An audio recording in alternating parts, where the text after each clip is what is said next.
নমস্কার, সকলকে English learning চ্যানেলে স্বাগত। আজকের ভিডিওতে আমরা আলোচনা করব একটা খুবই ইম্পর্টেন্ট গ্রামারের বিষয় নিয়ে।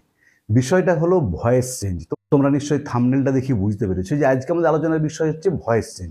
ভয়েস কি জিনিস, ভয়েস কয় প্রকার, ভয়েস চেঞ্জের যে নিয়মগুলো সেসব নিয়ে ডিটেলস আমরা আলোচনা করে যাব। এবং ভয়েস চেঞ্জ ইংলিশ গ্রামারের খুবই ভাইটাল, কারণ তোমরা জানো ক্লাস 7, 8, 9, 10, 11, 12 প্রত্যেক পরীক্ষাতে কিন্তু ভয়েস চেঞ্জ পড়েই। এবং এমনকি তোমরা যখন ভবিষ্যতে কম্পিটিটিভ এক্সাম দেবে সেখানেও কিন্তু ভয়েস চেঞ্জ থাকে। তাই আমাদেরকে খুব ডিটেলসে এবং খুব ভালোভাবে ভয়েস চেঞ্জটাকে শিখতে হবে। তাই তোমরা ভিডিওটা স্কিপ না করে একদম শেষ পর্যন্ত ভালো করে দেখো, তাহলেই দেখবে তোমরা শিখে গেছো এবং খুব নিখুঁতভাবে যে কোনো সেন্টেন্সের ভয়েস চেঞ্জ তোমরা করতে পারছো। দেখো, তাহলে প্রথমে জানবো ভয়েস চেঞ্জ। ভয়েস চেঞ্জের বাংলা হলো বাচ্য পরিবর্তন। ভয়েস হলো ভার্বের সেই রূপ, যে ভয়েস হচ্ছে ভার্বের সেই রূপ যা বোঝায় যে সাবজেক্ট নিজে কোনো কাজ করে নাকি কোনো কাজ যে সাবজেক্টকে দিয়ে করানো হয়। আবার বলছি, ভয়েস হচ্ছে ভার্বের সে রূপ যেটার দ্বারা বোঝা যায় সাবজেক্ট নিজে কোনো কাজ করছে নাকি কোনো কাজ সাবজেক্টের উপর আরোপ করা হচ্ছে, সাবজেক্টের উপর চাপিয়ে দেওয়া হচ্ছে। যেমন ধরো বললাম আমি ভাত খাই। দেখো, এখানে আমিটা সাবজেক্ট, আমি নিজে কাজ করছি, আমি ভাত খাই। কিন্তু যখন বলবো ভাত আমার দ্বারা খাওয়া হয়, সেখানে কিন্তু ভাত খাওয়া কাজটা আমার উপর আরোপ করা হয়েছে, ওখানে সাবজেক্ট নিজে কাজ করছে না। তাহলে এটাই হচ্ছে ভয়েস। এবার দেখো, ভয়েসকে আমরা দুই ভাগে ভাগ করি। একটা হচ্ছে অ্যাক্টিভ ভয়েস আর একটা হচ্ছে প্যাসিভ ভয়েস। এই জিনিসগুলো আগে কিন্তু খুব ভালো করে জানতে হবে, তারপরে আমরা ভয়েস চেঞ্জ শিখতে পারবো। অ্যাক্টিভ ভয়েস কি? সাবজেক্ট যখন সক্রিয়, অর্থাৎ সাবজেক্ট নিজে কাজ সম্পাদন করে, যে সাবজেক্ট যেখানে সক্রিয়, সাবজেক্ট নিজেই কাজ করছে। ধরো যে বললাম আই ইট রাইস, আমি ভাত খাই। এখানে দেখো সাবজেক্ট নিজে কাজ করছেন, সাবজেক্ট নিজেই ক্রিয়া সম্পন্ন করছে, এটা হচ্ছে অ্যাক্টিভ ভয়েস। আর প্যাসিভ ভয়েস কি? সাবজেক্ট যখন নিষ্ক্রিয়, অর্থাৎ সাবজেক্ট ক্রিয়া সম্পাদন করে না। খুব ভালো করে খেয়াল করো, প্যাসিভ ভয়েস কি? সাবজেক্ট যেখানে সক্রিয় নয়, নিষ্ক্রিয়, অর্থাৎ সাবজেক্ট ক্রিয়া সম্পাদন করে না, তার উপর কাজটা চাপিয়ে দেওয়া হয়, আরোপ করা হয়। যেমন ধরো যদি বলি rice is eaten by me, এটা হচ্ছে প্যাসিভ ভয়েস। তাহলে অ্যাক্টিভ ভয়েস সাবজেক্ট সক্রিয়, সাবজেক্ট নিজে কাজ করবে। প্যাসিভ ভয়েস সাবজেক্ট নিষ্ক্রিয়, সাবজেক্টের উপর কাজটা আরোপ করা হবে। I eat rice, rice is eaten by me, দুটোর অর্থ কিন্তু একই। আমি ভাত খাই আর ভাত খাওয়া হয় আমার দ্বারা। দেখো, বাক্যের অর্থের কোনো কিন্তু পরিবর্তন নেই, কিন্তু বাক্যের গঠনের অনেক পরিবর্তন আছে। তাহলে ভয়েস দুই প্রকার, অ্যাক্টিভ এবং প্যাসিভ। আমরা অ্যাক্টিভ থেকে প্যাসিভে চেঞ্জ করা শিখবো। এবারে তোমাদের মনে হবে অ্যাক্টিভ থেকে প্যাসিভে চেঞ্জ করা কেন শিখবো? দেখো, আমরা সারাদিনে যা কথা বলি, যদি 100টা মোট সেন্টেন্স আমরা বলে থাকি, তার দেখবে 99টা আমরা অ্যাক্টিভ ভয়েসে কথা বলি। আমরা কখনো কেউ বলি না ভাত আমার দ্বারা খাওয়া হয়, বই আমার দ্বারা পড়া হয়, কেউ বলি না। আমরা কি বলি? আমি ভাত খাই, আমি বই পড়ি, সে ফুটবল খেলে। কখনো বলি না ফুটবল তাহার দ্বারা খেলা হয়। তাহলে আমরা শিখবো অ্যাক্টিভ থেকে প্যাসিভ ভয়েসে ট্রান্সফরমেশন, অ্যাক্টিভ থেকে কি করে প্যাসিভ ভয়েসে রূপান্তর করব। এরপরে দেখো, যে পদ্ধতিতে আমরা অ্যাক্টিভ থেকে প্যাসিভ করব, ঠিক তার উল্টোটা করে এলেই কিন্তু আবার প্যাসিভ থেকে অ্যাক্টিভ হয়ে যাবে। ধরো আমরা একটা মই দিয়ে বা একটা সিঁড়ি দিয়ে উপরে উঠলাম, তাহলে যে স্টেপগুলো ব্যবহার করে আমরা ওপরটাতে উঠলাম, আবার সেই স্টেপগুলোতে ফিরে এলেই কিন্তু আমরা নিচে পৌঁছে যাব। একইভাবে আমরা অ্যাক্টিভ থেকে প্যাসিভ যে নিয়মটা ধরে ট্রান্সফর্ম করব, ঠিক তার উল্টোটা করে করে এলেই প্যাসিভ থেকে অ্যাক্টিভে পৌঁছে যাবো। তাহলে আমরা শিখবো অ্যাক্টিভ থেকে প্যাসিভে ট্রান্সফরমেশন, এবং পরীক্ষাতেও কিন্তু অ্যাক্টিভ থেকে প্যাসিভটাতে বেশি পড়ে। 90% প্রশ্ন কিন্তু অ্যাক্টিভ থেকে প্যাসিভে থাকে। তাই আমরা অ্যাক্টিভ থেকে প্যাসিভটা শিখবো, তার উল্টোটা করলেই প্যাসিভ থেকে অ্যাক্টিভ হবে। এরপরে দেখো কোন কোন বাক্যগুলোর ভয়েস চেঞ্জ হয়। দেখো, বলেছি মেনলি, মূলত। মূলত কোনগুলোর? ট্রানজিটিভ ভার্বের প্যাসিভ রূপ হয়। মূলত মানে ইন্ট্রানজিটিভ ভার্বেরও কিন্তু প্যাসিভ রূপ হয়, সেটা কম, কিন্তু ম্যাক্সিমাম বেশিরভাগ ক্ষেত্রে মূলত ট্রানজিটিভ ভার্ব। ট্রানজিটিভ ভার্ব মানে কি? সকর্মক ক্রিয়া, মানে যে ভার্বের কর্ম সম্পাদনের জন্য অবজেক্ট থাকে তাকে বলা হয় ট্রানজিটিভ ভার্ব। দেখবে ভার্বের যে ক্লাসিফিকেশন, তার উপর আমি অলরেডি ভিডিও আপলোড করেছি, যারা দেখোনি তাদের জন্য আমি ডেসক্রিপশন বক্সে লিঙ্কটা দিয়ে দিয়েছি, দেখে নিও যে ভার্বের টাইপসগুলো। তাহলে যেটা ট্রানজিটিভ ভার্ব, মূলত, আমি আবার বলছি, শুধুমাত্র ট্রানজিটিভ নয়, মূলত ট্রানজিটিভ ভার্বের, অন্য ভার্ব ইন্ট্রানজিটিভ ভার্বেরও কিন্তু হয়। তাহলে সেই জন্যই বলছি মূলত মেনলি ট্রান্সিটিভ ভার্বেরই প্যাসিভ ফর্ম হয়, মানে যে ভার্বের অবজেক্ট থাকে। তা বলে এই নয় যে ভার্বের অবজেক্ট থাকে না সেখানে প্যাসিভ হয় না। আমরা দেখতে পাবো কোয়াসি প্যাসিভের সময়, সেসব উদাহরণ পরে দেবো, আমরা পরপর শিখে শিখে যাব। এরপরে দেখো আমরা কিন্তু স্টেপ বাই স্টেপ শিখব ভয়েস চেঞ্জের নিয়মগুলো। প্রথমে অ্যাজার্টিভ সেন্টেন্স শিখবো, তারপরে ইম্পারেটিভ সেন্টেন্স শিখবো, তারপরে ইন্টারোগেটিভ সেন্টেন্স শিখবো, এবং টেন্স ধরে মানে একদিনে আমরা সব present indefinite, past indefinite, future indefinite শিখবো, একদিনে কন্টিনিউয়াসগুলো শিখবো, আর একদিনে পারফেক্ট শিখবো। পারফেক্ট কন্টিনিউয়াসের ভয়েস চেঞ্জ হয় না। এইভাবে যদি আমরা স্টেপ বাই স্টেপ শিখে যাই আমাদের শেখাটা নিখুঁত হবে এবং আমরা যে কোনো ভয়েস চেঞ্জ করতে পারবো। তাহলে আমরা এতক্ষণ জানলাম ভয়েস কাকে বলে, ভয়েস কয় প্রকার, কোন কোন বাক্যগুলোর মূলত ভয়েস চেঞ্জ হয়। এরপরে আলোচনা করব অ্যাজার্টিভ সেন্টেন্সের ভয়েস চেঞ্জের নিয়ম কি। অ্যাজার্টিভ সেন্টেন্স এবং ইনডিফিনাইট টেন্স মানে প্রেজেন্ট ইনডিফিনাইট, পাস্ট ইনডিফিনাইট এবং ফিউচার ইনডিফিনাইট, তিনটে ইনডিফিনাইট টেন্সেরই ভয়েস চেঞ্জের নিয়ম নিয়ে ডিটেলস আলোচনা করব এবং তোমাদের এক্সাম্পল দিয়ে আমি দেখিয়ে দেবো কিভাবে ভয়েস চেঞ্জ করছি আমরা। দেখো এর যে নিয়মটা মনে রাখবে, বইয়েতে যাই নিয়ম লেখা থাক, আমি তোমাদের একটা খুব সহজ নিয়ম বলছি। এই নিয়মটা মনে রাখলে অ্যাজার্টিভ সেন্টেন্সের, ইনডিফিনাইট টেন্সের যে কোনো ভয়েস চেঞ্জ তোমরা চোখ বন্ধ করে করতে পারবে।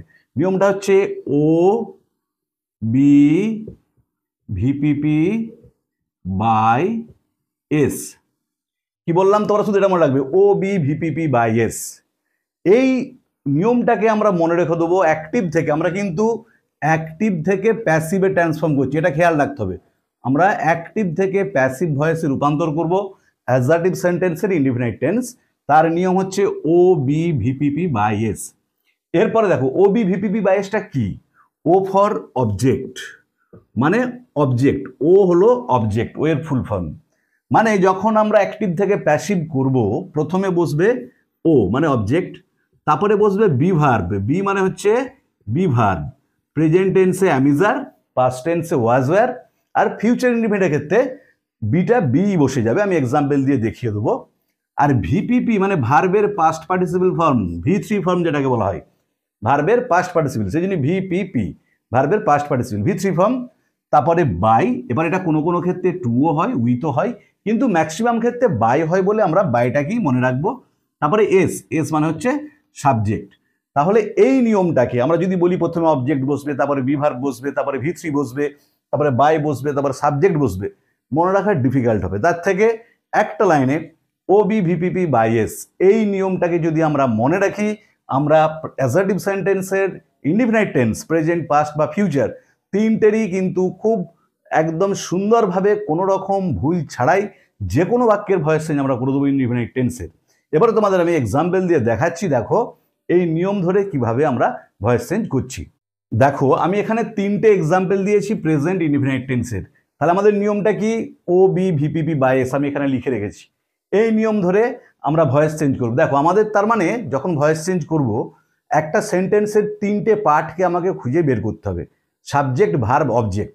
বাকি যা থাকবে প্রিপোজিশনাল ফ্রেজ সেটা কিন্তু অপরিবর্তিত থেকে যাবে, আমাদের সেটা নিয়ে ভাবার কোনো প্রয়োজন নেই। তাহলে আমাদের মেন দরকার তিনটে জিনিস, সাবজেক্ট, ভার্ব এবং অবজেক্ট। আমরা যা কিছু পরিবর্তন করব সাবজেক্ট, ভার্ব, অবজেক্টের, বাকি বাক্যের বাকি অংশটা অপরিবর্তিত বসে যাবে, আমাদের সেটা নিয়ে চিন্তা ভাবনা করার কোনো দরকার নেই। তাহলে দেখো এই বাক্যে উই প্ল্যান্ট ট্রি, সাবজেক্ট হচ্ছে উই, আমি একদম প্রথমেরটা খুব ইজি এক্সাম্পল দিয়েছি, প্ল্যান্ট হচ্ছে ভার্ব, ট্রিটা হচ্ছে অবজেক্ট।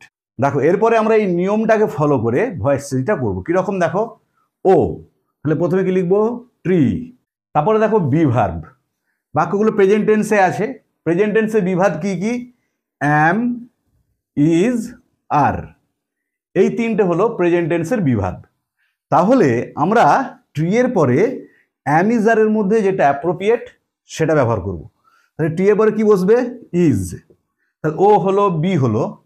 এরপরে দেখো ভিপিপি ভার্বের পাস্ট পার্টিসিপল, তাহলে প্ল্যান্টটা হচ্ছে ভার্ব, এর পাস্ট পার্টিসিপল কি, প্ল্যান্টেড, ও বি ভিপিপি। এরপরে কি হবে দেখো, বাই, এবার এস কি আছে, সাবজেক্ট হচ্ছে উই, বাই, এবার দেখো উই থাকলে আস, তাহলে উত্তর হলো ট্রি ইজ প্ল্যান্টেড বাই আস।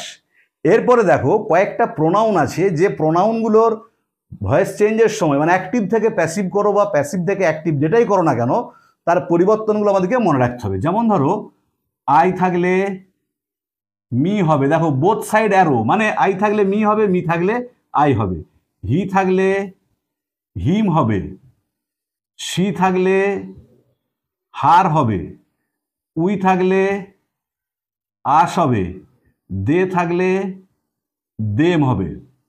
তাহলে যখন ভয়েস চেঞ্জ করব আই থাকলে মি হবে বা মি থাকলে আই হয়ে যাবে, হি থাকলে হিম হবে আবার হিম থাকলে হি হবে, সি থাকলে হার হবে, হার থাকলে সি হবে, উই থাকলে আস হবে, আস থাকলে উই হবে, দে থাকলে দেম বা দেম থাকলে দে হবে। এই পরিবর্তনগুলো আমাদেরকে মনে রাখতে হবে। বোথ সাইড আরো দিয়ে আছে, তার মানে যেটা হবে তার উল্টোটা, এই দিকটা থাকলে এদিকটা হয়ে যাবে আর এদিকটা থাকলে এদিকটা হয়ে যাবে।